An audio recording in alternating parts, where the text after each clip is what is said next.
Suicide Notes, Day 41. I'm pretty sure I'm gay, and I'd like to find out more about what that means. My dad was really quiet for a while. Then he said, "You're too young to know something like that." Only it wasn't my dad, it was Cat Poop. Today I had my dress rehearsal with him. My dress rehearsal for telling my parents about myself. I decided last night that I would do it. I mean, if I'm going to go through all the trouble of being gay and everything, I might as well tell people. Cat Poop offered to be both my dad and my mom, but the idea of my mom needing to shave really didn't work for me, so I told him we could stick to my dad. Besides, I think my father will be the hard one to deal with anyway. Dads usually are. So he sits in the chair across from me and I try to start. Only I can't think of anything that doesn't sound dumb. I have something to tell you, just sounds like a bad soap opera dialogue. There's something you need to know about me is even worse, like you're about to announce that you have leukemia or a secret agent or something. Really, everything sounds way too dramatic.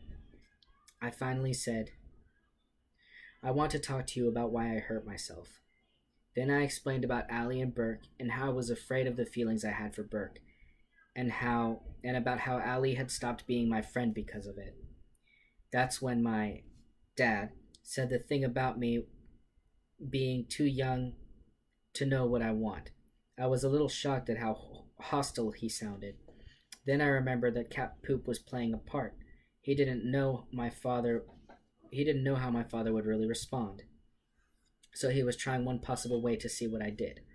"I know I'm young," I said, "but I also know how strong these feelings are, and I think I need to see what they mean." It didn't sound like me at all, but it was true. Besides, parents like it when you talk like that. It makes you sound more like them. Although, now that I think about it, maybe that will just scare them more. "You just need to see a shrink," said Cat Poop Dad. "That will fix you." I wanted to laugh, but the doc looked really serious. I tried to imagine my dad really saying that. I don't think he ever would, but it scared me to think that he could. I said, "I have been seeing a shrink, and he's helped me understand a lot of things about myself. I'd like to keep talking to him if it's okay with you, but I don't think I need to be fixed. I just need to talk about some stuff." "What am I going to tell your grandmother?" asked Cat Poop. "What am I supposed to tell people?" I took a deep breath and faced him. "Tell them the truth," I said. "I'm not ashamed of myself. If you are, I'm sorry, but I don't think there's anything for you to be ashamed of." Cat Poop nodded. "Not bad," he said. "Shall we try a different reaction?" We went through some more scenes, or whatever you'd call them. Sometimes my dad was okay with what I say. Other times he was angry. By the time we were done, I was exhausted.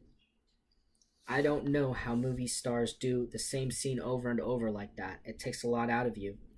Cat Poop asked me how the different reactions made me feel.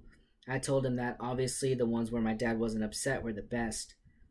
Then he asked me which one I thought was most likely to happen. I wish I knew. I really do, but I don't. You'd think that after living with these people for 15 years, I'd know a little something about them, but right now I feel like I don't know my parents at all. I guess when you get down to it, I've never really thought about them as people. They've always just been my parents. Now I have to think about them as people with feelings. What a pain. The funny thing is, I bet they feel the same way. I bet they sit around at home wondering how to talk to this kid who looks like their son but acts like someone they've never met in their lives. In a way, that makes me feel a little better. It's like we're all going to find out who we are, but it's still scary.